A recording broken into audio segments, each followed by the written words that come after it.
नमस्कार साथियों, स्वागत है आप सभी का अपने चैनल पर। मित्रों, रीट लेवल 1 और लेवल 2 दोनों के लिए सीडीपी के 1500 एमसीक्यू हम देख रहे हैं। 1500 एमसीक्यू जो आपके टॉपिक वाइज इंपॉर्टेंट क्वेश्चन जो छांटे गए हैं, बेहतरीन ये 1500 क्वेश्चन है। इससे पहले हमने 50 क्वेश्चन हम देख चुके हैं, पार्ट 1 अपलोड हो चुका है। आज उसके आगे 51 क्वेश्चन से शुरुआत करते हैं। ये बेहतरीन सवाल है, तो आपको इस क्लास को अंत तक देखना है। अच्छी लगती तो लाइक करना है, चैनल पर नए तो सब्सक्राइब भी करें। और पीडीएफ आपको इसकी टेलीग्राम चैनल पर मिलेगी। मैं इसको ये होने के बाद टेलीग्राम पर शेयर कर दूंगा इन 1500 क्वेश्चनों को। चलिए 51 क्वेश्चन देख लेते हैं। क्वेश्चन क्या है? डी एनिमा जो रचना है ये किन की है? डी एनिमा रचना है वो अरस्तु की है। ऑप्शन 1 इसका सही। आगे 52 क्वेश्चन है। पेस्टोलॉजी के जो 3H के संप्रदाय में H का क्या अर्थ है? पेस्टोलॉजी ने 3 H बताए, उसमें H का अर्थ क्या है?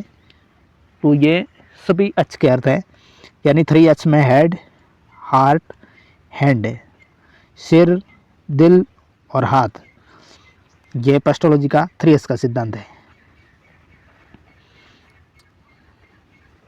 नेक्स्ट आगे और क्वेश्चन नंबर 53 क्वेश्चन है। मनोविज्ञान का अतीत बहुत ही लंबा है परंतु इतिहास बहुत छोटा है। अतीत तो लंबा लेकिन इतिहास छोटा है, यह कथन है एबिंगहास का। नेक्स्ट 54 क्वेश्चन 54 सवाल है कि तत्परता और कार्य सीखने की गति में निम्न में से कौन सा संबंध होता है? तत्परता और कार्य सीखने की गति में क्या संबंध है? ये सवाल है।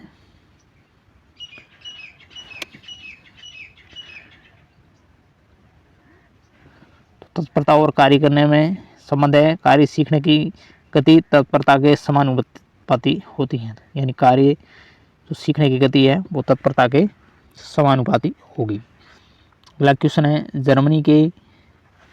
जर्मनी के लिप्जिंग विश्वविद्यालय जहां प्रथम मनोवैज्ञानिक प्रयोगशाला 1879 में स्थापित की गई, तो वर्तमान में उसका नाम क्या है? कार्ल मार्क्स विश्वविद्यालय।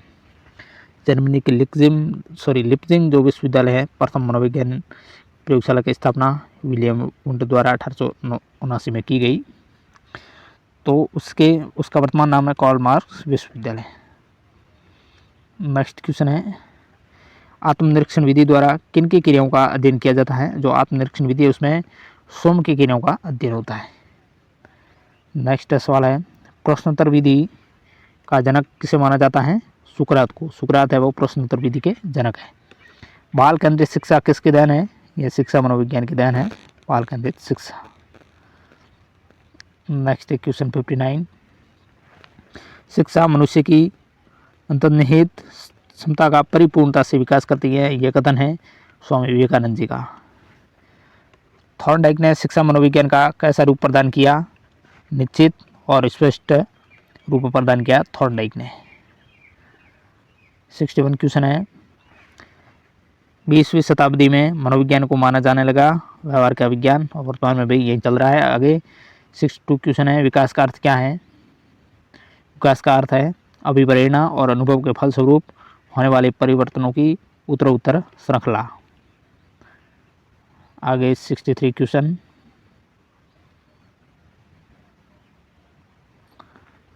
मनोविज्ञान को दर्शन शास्त्र से अलग विज्ञान का दर्जा दिलाया विलियम जेम्स ने।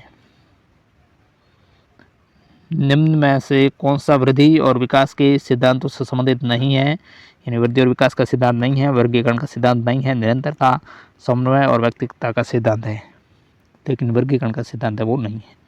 65 बेहतरीन क्वेश्चन है भाई, ये इंपॉर्टेंट सवाल है। मैकडूगल ने अपनी पुस्तक जो आउटलाइन साइकोलॉजी, उसमें किस शब्द की कड़ी आलोचना की थी? चेतना। चेतना शब्द को इन्होंने बहुत ही बुरा बताया। कौन सी पुस्तक में? आउटलाइन ऑफ साइकोलॉजी में। किसने? मैकडूगल ने। वहीं विलियम मैकडूगल जो मूल प्रवृत्ति के जनक माने जाते हैं। 66 क्वेश्चन है। बाल मनोविज्ञान के अनुसार शिक्षा के सत्र में मुख्य स्थान है किनका? बालक का। मनोविज्ञान का जन्म किसके समय दर्शन शास्त्र के अंग के रूप में हुआ था? अरस्तु के समय।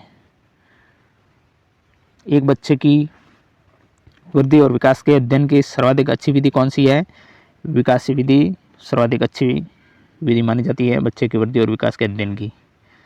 शिक्षा मनोविज्ञान के मुख्य तत्व है, ये सभी शिक्षार्थी भी है, अध्यापक भी है और सीखने की प्रक्रिया भी है।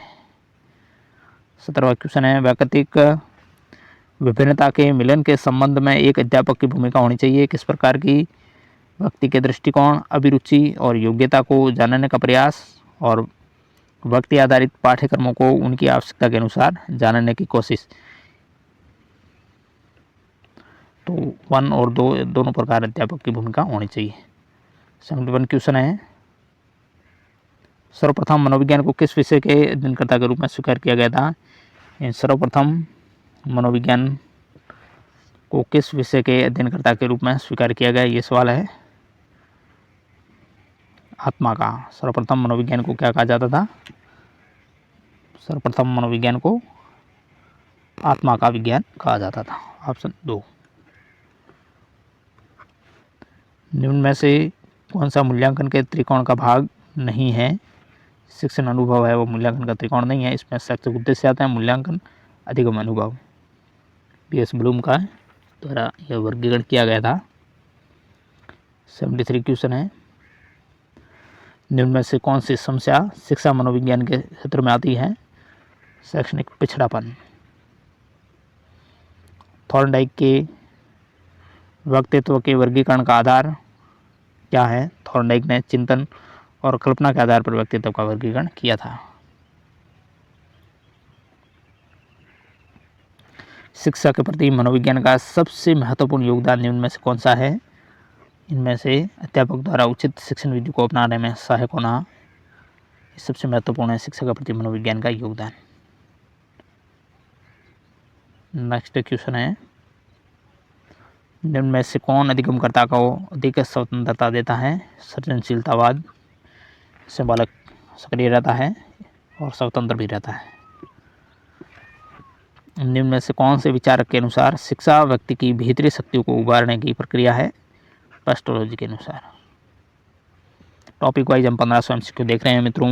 CDP के बेहतरीन MCQ है। जब शिशु अपनी आँख, कान, हाथ के संबंध में सोचते हैं तो ये निम्न में से कौन से स्तर में शामिल होते हैं? तो ये इंद्रिय जनित स्तर पियाजे द्वारा दी गई, जिसमें इंद्रियों का प्रयोग होता है। 79 क्वेश्चन है, निम्न में से कौन सा कथन शिक्षा मनोविज्ञान के अर्थ को सबसे अधिक सही ढंग से प्रकट करता है? तो वो है ऑप्शन 4 वाला कि शिक्षा को मनोवैज्ञानिक आधार प्रदान करता है।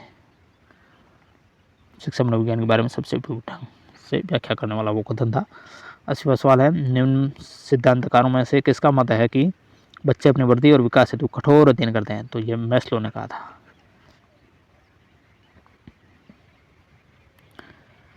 शिक्षा की प्रक्रिया में प्रेरणा का महत्व है, इस बात को ध्यान में रखें। जो अध्यापक को निम्न में से कौन सा कार्य नहीं करना चाहिए? इनामों का प्रलोभन देकर बालकों में प्रतिद्वंद्विता पैदा करना, यह कभी नहीं करना चाहिए। इनाम तो कभी नहीं, प्रलोभन तो देना ही नहीं है। 82 क्वेश्चन है, शिशुअवस्था के लिए उत्तम शिक्षण विधि कौन सी होगी? ये सभी है, मॉन्टेसरी भी है, किंडरगार्टन है और खेल है।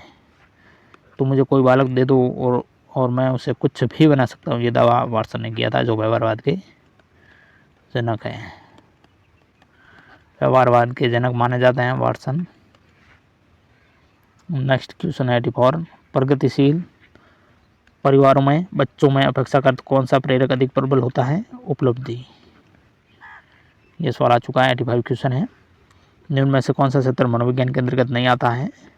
आर्थिक मनोविज्ञान यह मनोविज्ञान का क्षेत्र नहीं है। असामान्य मनोविज्ञान है, औद्योगिक मनोविज्ञान है और खेल मनोविज्ञान है।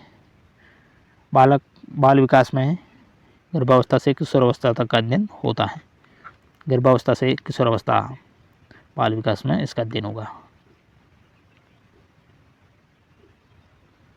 87 क्वेश्चन है, निम्न में से कौन मनोवैज्ञानिक नहीं है? जॉन डी है, शिक्षाविद है, मनोवैज्ञानिक नहीं है। वाटसन, CH हल और स्किनर ये मनोवैज्ञानिक है। एक औसत बुद्धि वाला बच्चा यदि भाषा को पढ़ने और समझने में कठिनाई प्रदर्शित करता है तो ये संकेत देता है कि बच्चा पठन असमता यानी डिसलेक्सिया का लक्षण प्रदर्शित कर रहा है। डिसलेक्सिया में क्या होता है? पढ़ने संबंधित और समझने संबंधित कठिनाई होती है। डिस्ग्राफिया लेखन असमता होती है, ये ध्यान रखना है। बेहतरीन ये क्वेश्चन है। 88 बहुत ही अच्छा क्वेश्चन है भाई, इंपॉर्टेंट ये क्वेश्चन है, ये एग्जाम में आने वाला सवाल है। नेक्स्ट सवाल है, निम्न में से निम्न में से शिक्षा मनोविज्ञान किसमें उपयोगी नहीं है? शिक्षा मनोविज्ञान उपयोगी नहीं है पशुओं के प्रयोग में। पशु का प्रयोग मनोविज्ञान में किया जाता है, शिक्षा विज्ञान में नहीं। 90वां क्वेश्चन है, सामूहिक अचेतन का संप्रत्यय किनके द्वारा दिया गया? सामूहिक अचेतन का संप्रत्यय युंग द्वारा दिया गया। वेरी वेरी इंपॉर्टेंट क्वेश्चन है। सुसीवन को सू से सेकंड से सुमेलित करना है। सुसीवन है सू से सेकंड, जैसे जॉन डीवी है, इनका संबंध है कर्तव्यवाद से। और टिचनर, इनका संबंध है संरचनावाद से। कॉपका का संबंध है गेस्टाल्टवाद से। और वाटसन है वो व्यवहारवाद। नेक्स्ट क्वेश्चन है 92, इनमें से कौन सा विकास का एक सिद्धांत नहीं है? विकास का सिद्धांत नहीं है, ऑप्शन 4 नहीं है। विकास वंशानुक्रम और पर्यावरण दोनों से प्रभावित होता है, यह कोई सिद्धांत नहीं है। विकास संशोधन योग्य होता है। विकास केवल संस्कृति से शासित और निर्धारित होता है। विकास जीवन पर्यंत होता है। संस्कृति वाला जो मार्गरेट मीड ने इस पर अध्ययन किया था, मार्गरेट मीड ने, तो इसलिए ये संस्कृति से शासित और निर्धारित होता है उसके सिद्धांत अनुसार। शिक्षा मनोविज्ञान का संबंध है किससे है? शिक्षा मनोविज्ञान का संबंध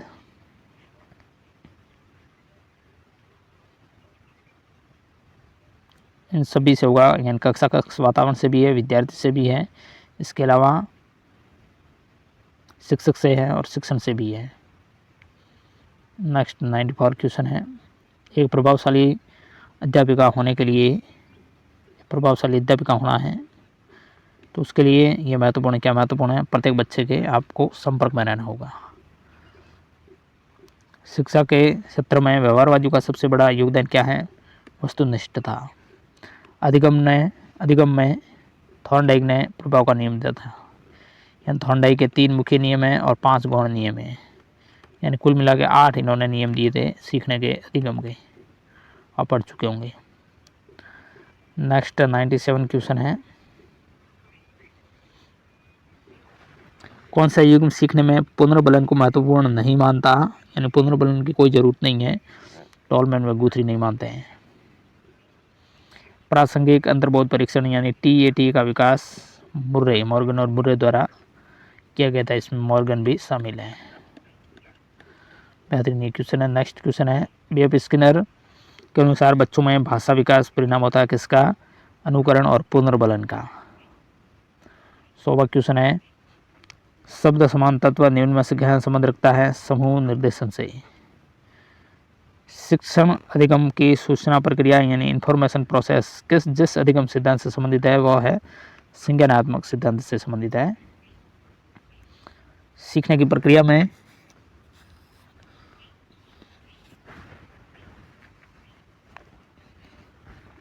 नेक्स्ट क्वेश्चन है मित्रों, सीखने की प्रक्रिया में विद्यार्थी द्वारा की गई त्रुटियों के संबंध में आपकी दृष्टि से निम्न में से कौन सा कथन सर्वोत्तम होगा?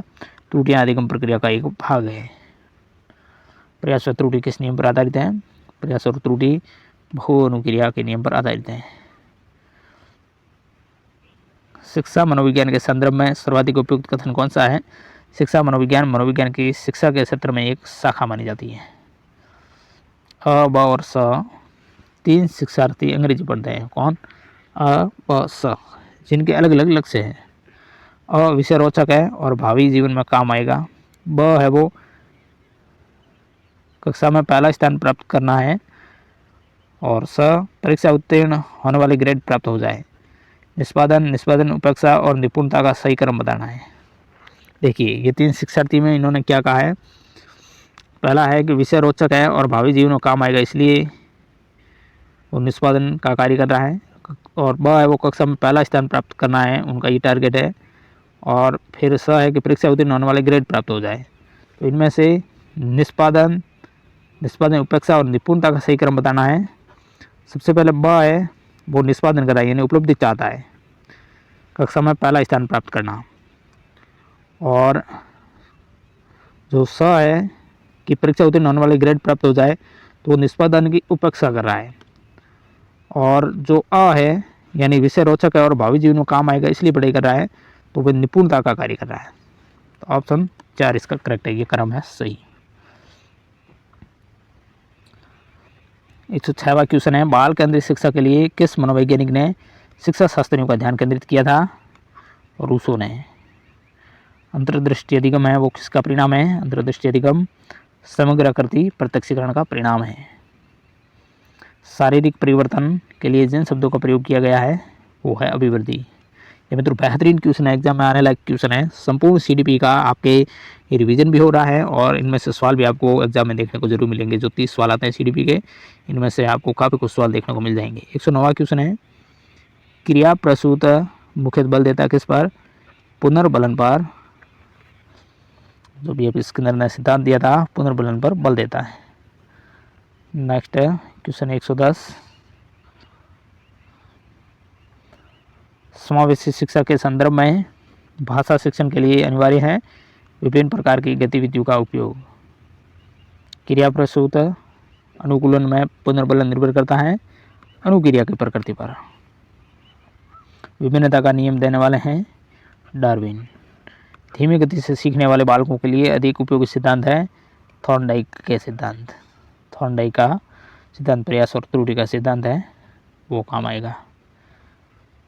निम्न में से 1912 में किस संप्रदाय का प्रतिपादन हुआ था? गेस्टाल्ट संप्रदाय का। निम्न में से किसमें ऐच्छिक व्यवहार उसके परिणामों से शक्तिशाली और कमजोर होता है? क्रिया प्रसूत सिद्धांत के अनुसार। जेम्स ड्रेवर ने मनोविज्ञान को किस प्रकार का विज्ञान माना है? शुद्ध विज्ञान माना है। सीखने का जो करना कौन से पक्ष से संबंधित है? सीखने के गतिक सतह से संबंधित है। नेक्स्ट क्वेश्चन 118, निम्न में से चिंपैंजियों पर प्रयोग किसके द्वारा किया गया था? कॉहलर के द्वारा। बच्चों के संज्ञानात्मक विकास को सबसे अच्छे तरीके से कहाँ परिभाषित किया जा सकता है? विद्यालय और कक्षा में। एक शिक्षक के लिए सबसे महत्वपूर्ण क्या है? विद्यार्थियों की कठिनाइयों को दूर करना। गेट्स के अनुसार अनुभव द्वारा व्यवहार में परिवर्तन ही क्या है? सीखना है, यहाँ अधिगम है। वेरी वेरी इंपॉर्टेंट, ये गेट्स की परिभाषा है। सीखने के पठार के का निराकरण के लिए क्या नहीं करना चाहिए? सीखना यानी सीखना रुक गया, पठार आ गया है किसी भी प्रकार से, तो उसका निराकरण करना है। उसके लिए आपको दंडित कभी नहीं करना चाहिए। प्रेरित प्रोत्साहित करिए, अच्छी विधि का भी प्रयोग करो और कारणों का अध्ययन करो, लेकिन दंड ना दो। 123वां क्वेश्चन है कि जिस वक्र रेखा में प्रारंभ में सीखने की गति तीव्र होती है और बाद में यह क्रमशः मंद होती जाती है उसे उन्नतोदर वक्र कहेंगे। नाम के अनुरूप मित्रों देखो, प्रारंभ में सीखने की गति तीव्र तो उन्नत, और फिर नतोदर यानी नीचे झुक जाती है, बाद में मंद होती है, यानी ऐसे होकर के फिर वापस ऐसे होने लग जाती है। तो ये मित्रों उन्नतोदर वक्र होगा, ध्यान रखना। यानी प्रारंभ में गति तीव्र तो उन्नत, पहले उन्नत शब्द आएगा प्रारंभ में सीखने की गति तीव्र। लेकिन नतोदर में क्या होता है? प्रारंभ में ही सीखने की गति मंद होती है, यानी प्रारंभ में सीखने की गति मंद फिर तीव्र होती है, तो वो नतोदर वक्र होगा। नत यानी नीचे झुका हुआ, फिर उदर यानी ऊपर उठना, तो ये जो है वो नतोदर वक्र है। लेकिन यह प्रारंभ में तीव्र और फिर नीचे झुकना, यह उन्नतोदर है। और मिश्रित वक्र कैसी होगी है?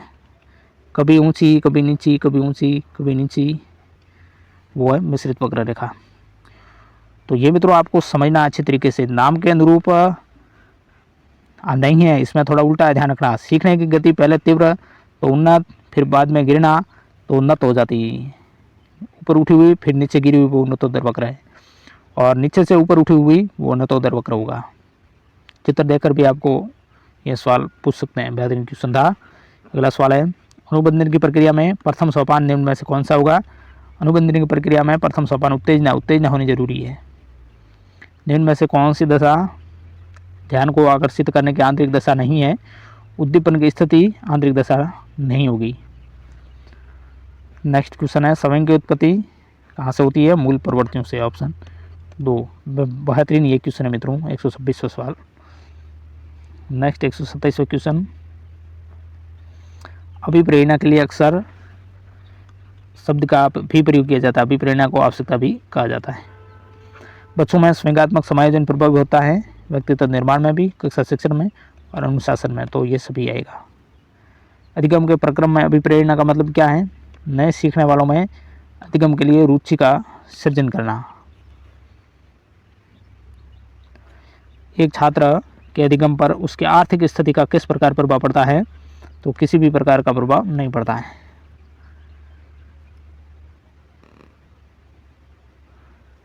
काम की प्रवृत्ति पर सबसे अधिक बल है वो किस मनोवैज्ञानिक ने दिया था? सिगमंड फ्राइड ने। तत्परता का नियम अधिगम का किस प्रकार का नियम है? मुख्य नियम है।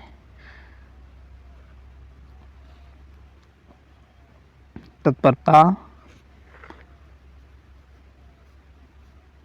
और प्रभाव और अभ्यास,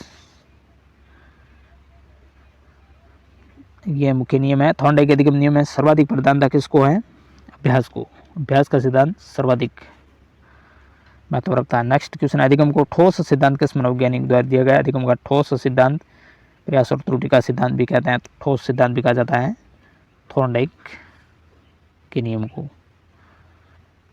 निम्न में से किसके अनुकरण से बालक नया ज्ञान प्राप्त करता है?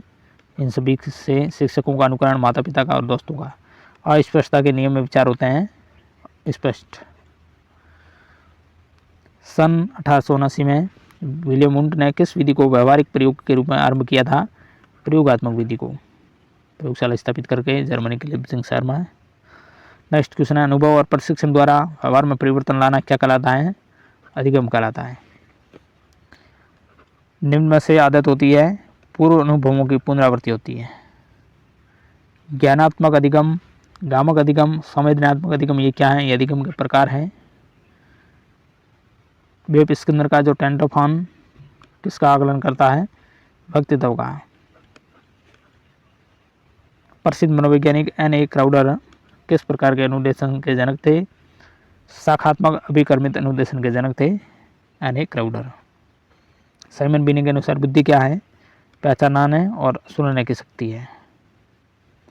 143-144 क्वेश्चन, किस प्रकार के एक अध्यापिका बच्चों को बेहतर समस्या समाधानकर्ता बनने में सहायता कर सकती है? तो बच्चों को विविध प्रकार की समस्याओं का समाधान करने के मौके देना और हल करते समय उनकी सहायता करना। छात्रों के बीच व्यक्तिगत भेद शामिल करने का शिक्षण के कई तरीके और आकलन के कई तरीके।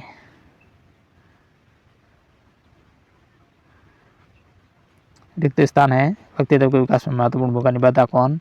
अनुवांशिकता और पर्यावरण का मिश्रण, यानी दोनों ही। बाह्य अभिप्रेरणा में शामिल क्या है? ये सभी बाह्य अभिप्रेरणा है। प्रशंसा करना, दोष आरोपण करना, प्रतिस्पर्धा, पुरस्कार, दंड, परिणामों का ज्ञान, ये सब बाह्य अभिप्रेरणा है, ना कि आंतरिक अभिप्रेरणा। रेवेन का जो प्रगतिशील सासा यानी RPM परीक्षण है, वो परीक्षण किसका उदाहरण है? संस्कृति मुक्त बुद्धि उपलब्धि का परीक्षण का उदाहरण है। सीखने के बारे में निम्न कथनों में से कौन सा एक सत्य है? सीखने को सामाजिक क्रियाएं सुविधा देती है, ये कथन सत्य है।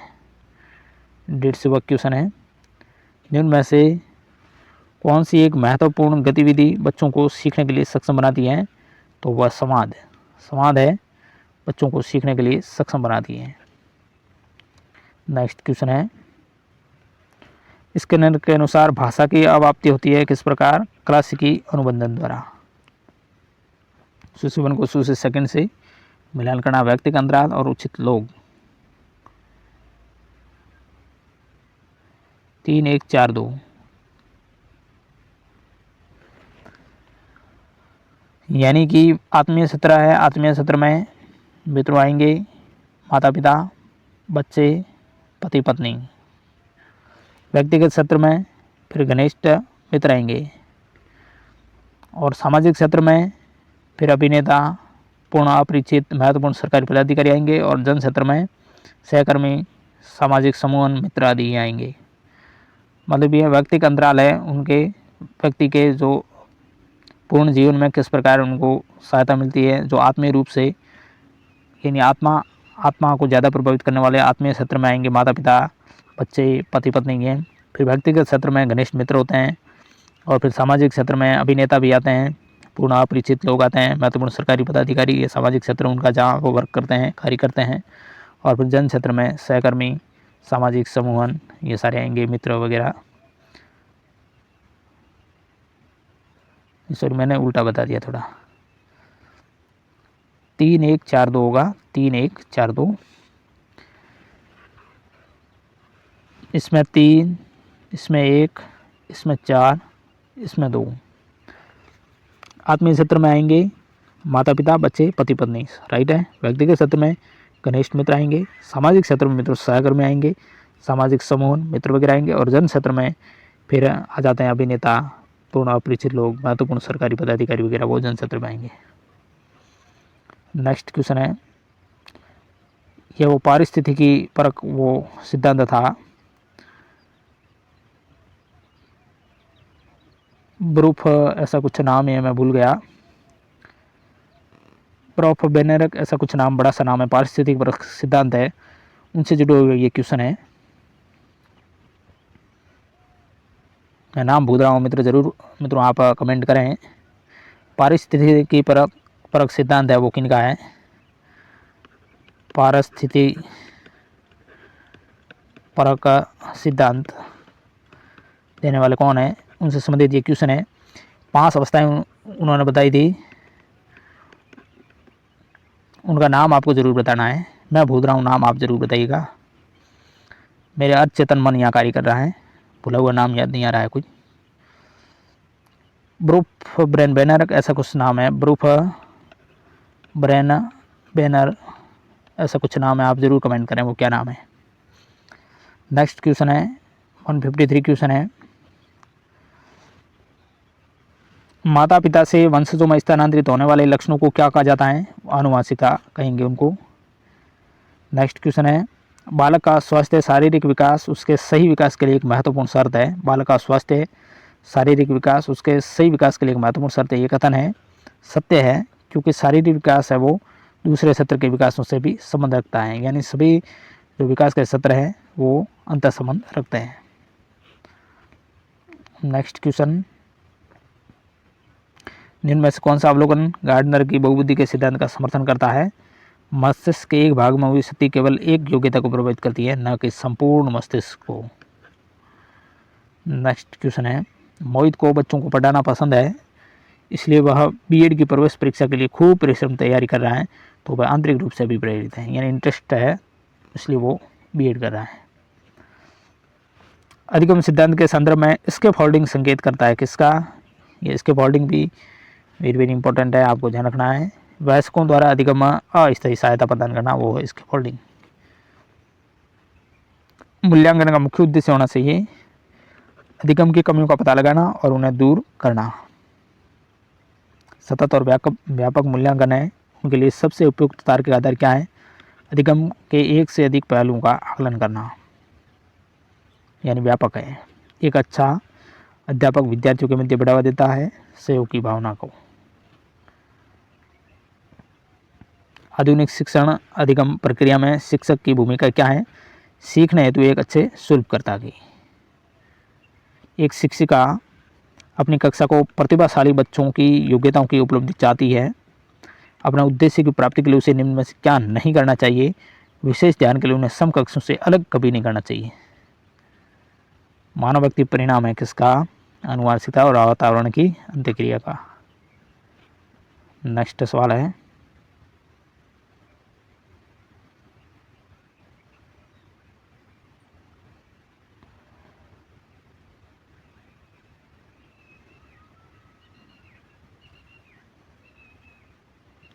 वन 64 क्वेश्चन है, कक्षा में जो विद्यार्थी प्रश्न पूछते हैं उन्हें लगातार प्रश्न पूछने के लिए प्रोत्साहित करना चाहिए। शिक्षा की जो किंडरगार्टन पद्धति है उसका प्रतिपादन करने वाले हैं फ्रोबेल। जिनमें से कौन सा कथन अधिगम के संबंध में सही है? तो अधिगम ऐसे वातावरण में प्रभाव होता है जो विद्यार्थियों के लिए भावनात्मक रूप से सकारात्मक और संतोषजनक हो, तो वहाँ अधिगम ज़्यादा होगा। नेक्स्ट 167 क्वेश्चन, जब वो बालक की परीक्षा द्वारा मापी हुई योग्यता के सही मूल्यांकन में स्थायित्व होता है तब उस परीक्षा को क्या कहेंगे? वस्तुनिष्ठता कहेंगे। उनमें से कौन सा शारीरिक विकास का एक द्रुतगामी विकास का नियम है? शारीरिक विकास का एक नियम माना जाता है द्रुतगामी विकास का नियम। निम्न में से कौन प्रारंभिक बाल्यावस्था अवधि के दौरान उन भूमिकाओं और व्यवहारों के बारे में जानकारी प्रदान करते हैं जो एक समूह में स्वीकार्य हैं। तो माता पिता, भाई बहन। निम्न में से कौन सा आयु समूह परवर्ती बाल्यावस्था श्रेणी के अंतर्गत आता है? 6 से 11 वर्ष। प्राइमरी लेवल वालों, आपको 6 से 11 वर्ष के बालकों का अध्ययन करना है। ज़्यादा ध्यान इस अवस्था में आपको देना है। रिक्त स्थान में मापन की भूमिका सब सीखी हुई कुशलताओं में निष्पादन का एक संपूर्ण अवलोकन देती है।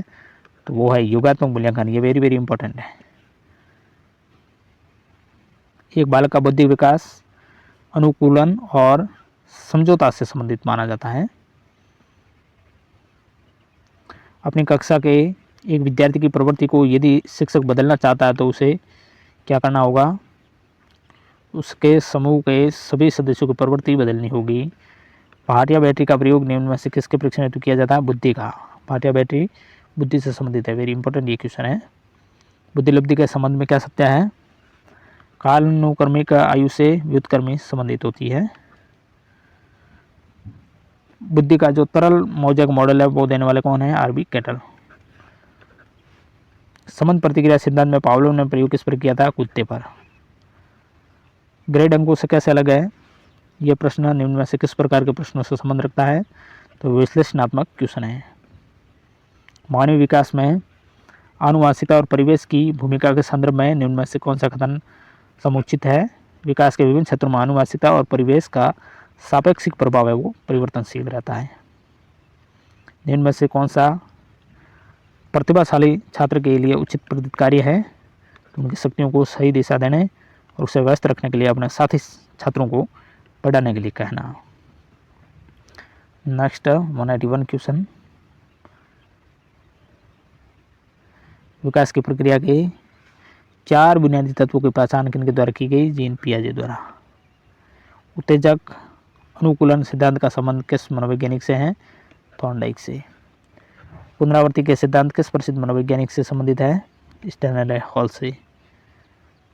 अधिगम से संबंधित जो बहुप्रतिक्रिया का नियम है वो किस श्रेणी का नियम है? गौण नियम है। निम्न में से कौन सी अधिगम की विधि है? करके सीखना। निम्न में से आदत होती है पूर्व अनुभवों की पुनरावृत्ति। Primary mental abilities very important. ये पुस्तक है, इसके लेखक है थ्रस्टन। बच्चे को सक्रिय दुनिया की अपनी समझ का निर्माण एक बयान के लिए जिम्मेदार ठहराया। पियाजे का ये बयान है। यानी बच्चे सक्रिय दुनिया की अपनी समझ का निर्माण करते हैं। दृश्य की कमी के साथ बी ग्रेड के एक छात्र होना चाहिए। क्या होना चाहिए? ऑडियो सीडी के माध्यम से उसको कक्षा में सामान्य इलाज और सहायता प्रदान की उनको आवश्यकता होगी। गेस्टाल्ट संप्रदाय का जन्म है वो जर्मनी में हुआ था। कॉलर कॉपका वर्दिमर।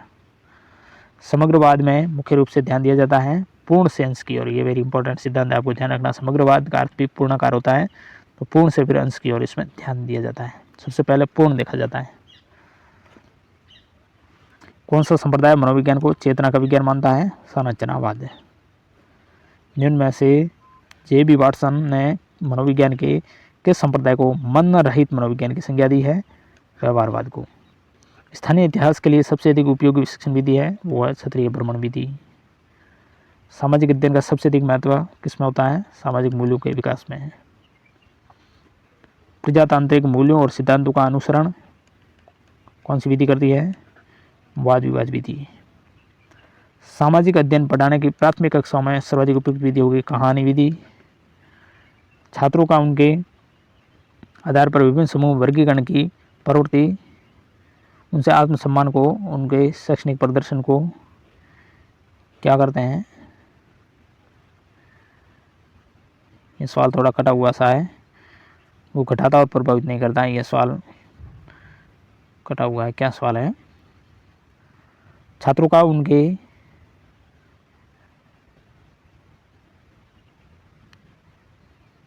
वर्गीकरण की प्रवृत्ति है। अच्छा, विभिन्न समूह वर्गीकरण की प्रवृत्ति उनके आत्मसम्मान को बढ़ाता है और उनके शैक्षणिक प्रदर्शन को घटाता है। ये यहाँ कुछ शब्द था, ये चलो छोड़िए इस सवाल को, कटा हुआ सवाल है। घटाता और प्रभावित नहीं करता है। अच्छा, छात्रों को उनकी उपलब्धि के आधार पर वर्गीकरण करना उनकी शैक्षणिक उपलब्धि को घटाएगा। 199 क्वेश्चन है, अपनी व्यक्तिगत पहचान बनाने के लिए बच्चे को निम्न में से स्वयं को क्या समझना चाहिए? मनुष्य है। 200वां क्वेश्चन है और अंतिम क्वेश्चन है इस क्लास का, बालकों की सोच अमूर्तता की अपेक्षा मूर्त अनुभवों और प्रतियों से होती है, यह अवस्था कौन सी है? तो जीन पियाजे की वो सेकेंड अवस्था है, 7 से 12 वर्ष तक की मूर्त संक्रियात्मक अवस्था। तो इस प्रकार मित्रों हमने आज 150 क्वेश्चन देखे इस क्लास में, कल देखे थे 50, पार्ट 2 में हमने देखे 150 क्वेश्चन। बेहतरीन ये क्लास साबित हुई होगी, आपको ज़रूर अच्छी लगेगी। तो मित्रों कमेंट जरूर करें, लाइक करें, चैनल पर नए तो सब्सक्राइब करें। और आगे इस प्रकार बहुत सारे क्वेश्चन हैं, हम टॉपिक वाइज ये क्वेश्चन देख रहे हैं, MCQ 1500 के आसपास ये क्वेश्चन है, तो हम देखते जाएंगे धीरे धीरे, आपका भी रिवीजन CDP का हो जाएगा। चलिए नेक्स्ट मिलता है, तब तक के लिए थैंक यू वेरी मच।